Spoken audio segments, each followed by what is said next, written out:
Hi and welcome back to the course. In the last session I talked about Weber's bureaucracy. He made fantastic contributions to the organization theory. What he didn't focus so much on was what actually happened inside the bureaucracy. How the bureaucrats actually behaved inside the bureaucracy. How far from reality was Weber's ideal types?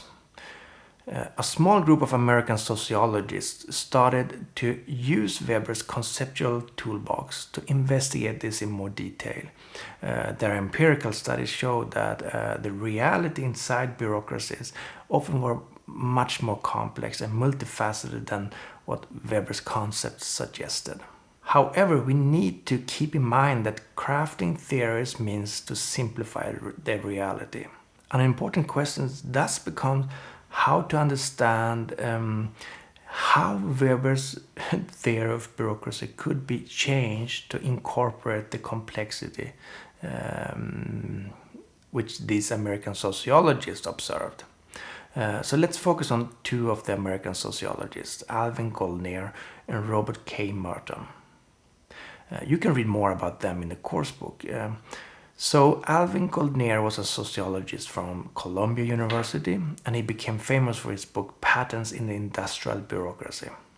In the book, Goldner empirically studied the bureaucratization in organizations over time. And one of his main findings was that the bureaucratization process was more complicated than Weber predicted.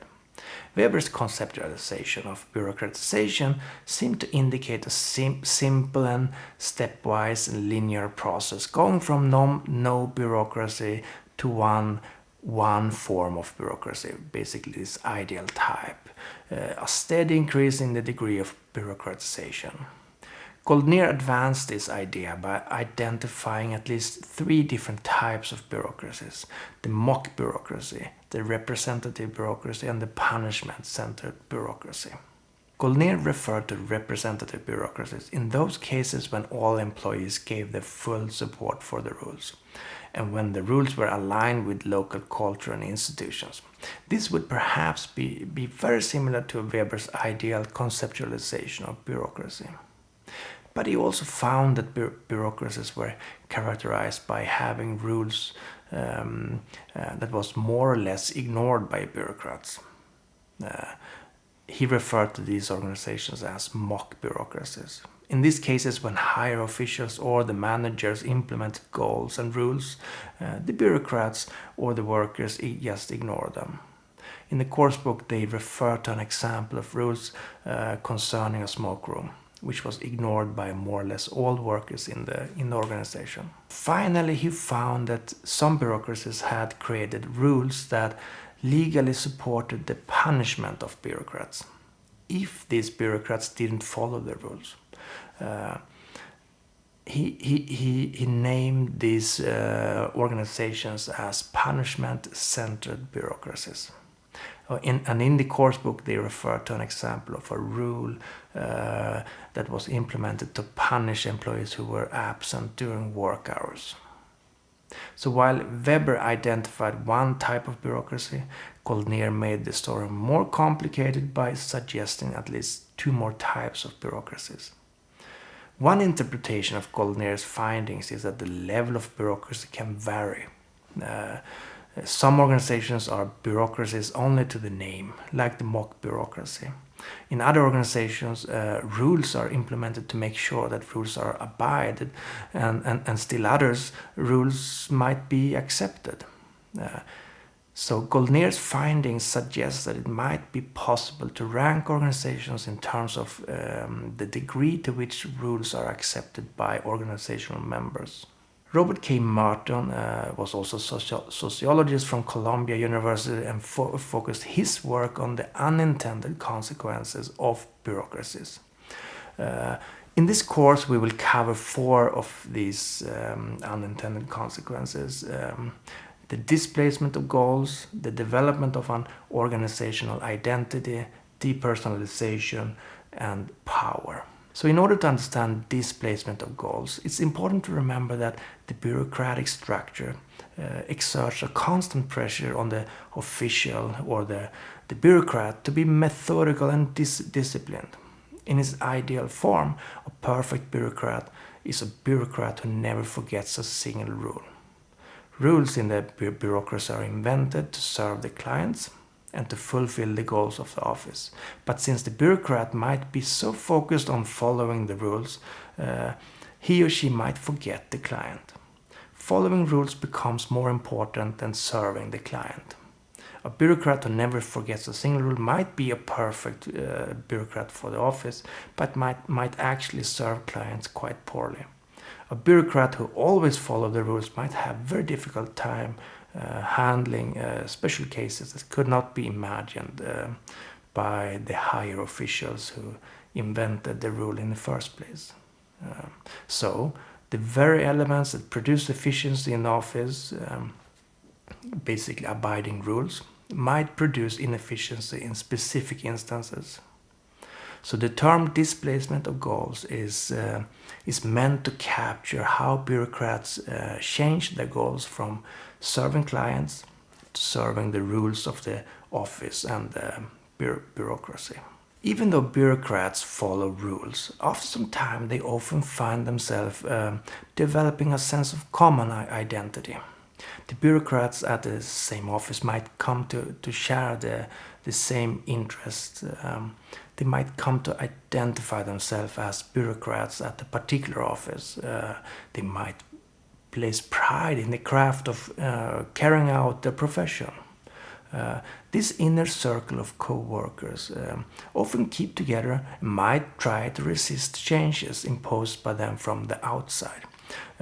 In the context of the bureaucracy, it might lead the bureaucrats to defend their interests rather than assist their clients or the elected higher officials. It illustrates the defensive informal organization which tends to arise when there is an apparent threat to the integrity of the group of bureaucrats. So in a way, it's a problem that is related to the development of personal or group identities. Bureaucracies also stress the depersonalization of the relationship between the bureaucrats and elected higher officials and their clients. The depersonalization of the relationship between a bureaucrat and a client might lead to the elimination of the distinctive characteristics of the client situation. The bureaucrat is supposed to follow general and abstract rules when they are handling the client situation, but the client, who quite understandable, think about his or her situation as very important, often objects to such categorical treatment. So when individual problems are de-emphasized in favor of general problems, people might protest. The fourth and the last unintended consequence of bureaucratic structure is the way in which power is distributed between bureaucrats and the clients.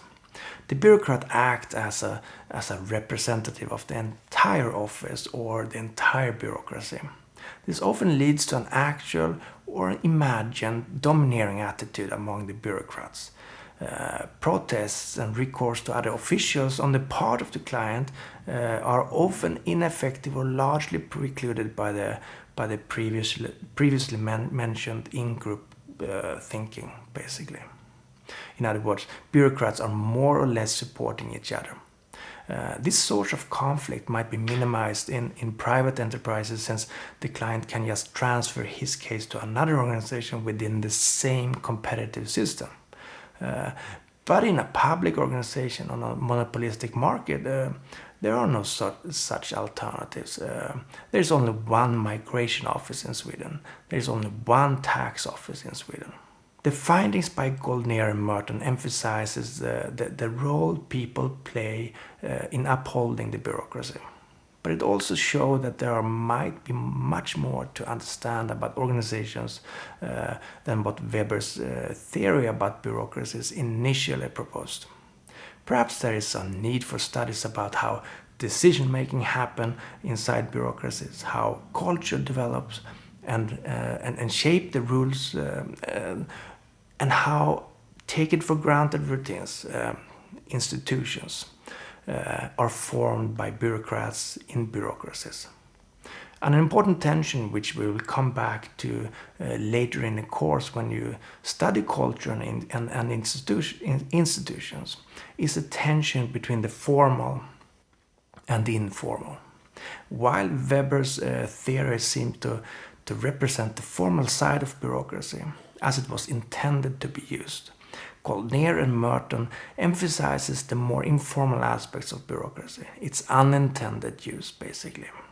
This actually reflects a constant tension in organization theory between, on the one hand, how people define goals and how they come to create rules for how they should coordinate their behavior. And on the other hand, what actually happens when these goals and rules are applied in the organization by people. It's a tension between looking at organizations as a rational and planned system and between looking upon organization as a more dynamical, complex and natural system.